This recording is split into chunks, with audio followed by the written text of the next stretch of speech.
پھر تقریر پیش کرنے کے لیے اسرا مسکان کو دعوت سخن دے رہا ہوں کہ وہ آئے اور اپنی تقریر پیش کرے۔ اسرا مسکان۔ وَأَنَّهُ خَلَقَ الزَّوْجَيْنِ الذَّكَرَ وَالْأُنثَى قَالَ النَّبِيُّ صلی اللہ علیہ وسلم الجنات تحت اقدام الامہات۔ آج میری ترغیب کا موضوع اسلام میں عورت کا مقام اور مکتب۔ معجزے میری پیاری ماں اور بہنوں، اسلام کی دنیا کا وہ واحد مقدس مذہب ہے جس نے حیات انسان کی کسی بھی شے کو اکیلا نہ چھوڑا، بلکہ ہر جگہ رہنمائی کی۔ عبادت ہو یا سیاست، شادی ہو یا غم، مرنا ہو یا جینا، معاشی سے انسان کو ادباجی بندش گاہ جے وہاں ایسے اور منفرد حیثیت رکھتا ہے جیسے دوسرا مذہب خالی اور باقی ہے۔ میری پیاری ماں اور بہنوں، مذہب اسلام میں پہلا عورت کو کوئی خاص مقام نہ تھا۔ اگر تاریخ کا مطالعہ کر پتہ چلتا تھا روم، ایران، یونان اور اہل عرب میں اس کو شیطان کی بیٹی اور برائی بدی سمجھا جاتا تھا۔ خرید اور فروخت ایک عام بات تھی۔ نکاح اور طلاق کا کوئی خاص قانون نہ تھا، بلکہ راستے پر چلنے والے عورت پر کپڑا ڈال دینا، اس کو بیوی بنا لینا ہی کافی تھا۔ عورت پر نفرت ایسے ہو گئی کہ ایک باپ اپنی بیٹی کو بے رحمی اور دل سے زندہ زمین میں گڑا دیتا۔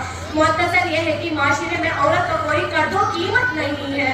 اللہ کا لاکھ لاکھ شکر ہے، اس کا احسان اور عظیم اس جیسے ذات باری اور پاکی مذہب حیا قانون دے کر شہد المرسلین آپ صلی اللہ علیہ وسلم کو پیدا کرنا۔ مذہب اسلام میں ڈنکے پر چوٹ ایسے لگی، انسانوں اور ذلت کی چیز نہیں ہے، ذلت اور بیداد کی چیز ہے۔ یہ ہوا مخلوق ہے جس کے کوپ سے موسیٰ اور ابراہیم جیسے ہزاروں انبیاء جنم لیے، لیکن تم لوگوں نے اس کا برا سمجھ کر زندہ زمین میں دفنا کر۔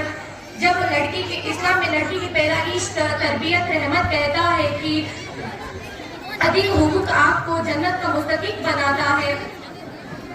اگر یہ ماں ہے تو اللہ اور رسول کے حکم کے بعد اس کی فرما برداری حکم اس کے قدموں کے تلے جنت کا اعلان کرتا ہے۔ ایک مرتبہ حضور صلی اللہ علیہ وسلم نے فرمائے کہ اپنے صحابہ کے ساتھ فرمائے، میں عشاء کی نماز کے لیے مصلی پر کھڑا ہوتا اور سورہ فاتحہ پڑھ لی ہوتی۔ میری ماں پکارتی، بیٹا محمد، یعنی اپنی ماں کے وجہ سے میں نماز چھوڑ کر کہتا، ماں حاضر ہوں، اپنی ماں کے وجہ سے نماز توڑ دیتا۔ معزز قادئین، بیٹی کی پیدائش تمہارے لیے ذلت اور رسوائی کا سبب نہیں بلکہ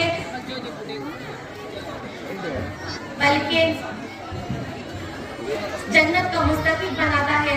شاعر نے خوبی کہا، وہ کیمرے سے زندگی کا سین لیتا ہے، وہ کیمرے سے زندگی کا سین لیتا ہے، کبھی بھی خوشیاں بانٹنے والوں سے آنسو چھین لیتا ہے، کبھی بھی کوپ میں بیٹی کو مار مت دینا، بیٹی مارنے والوں سے بیٹا چھین لیتا ہے۔ شکریہ۔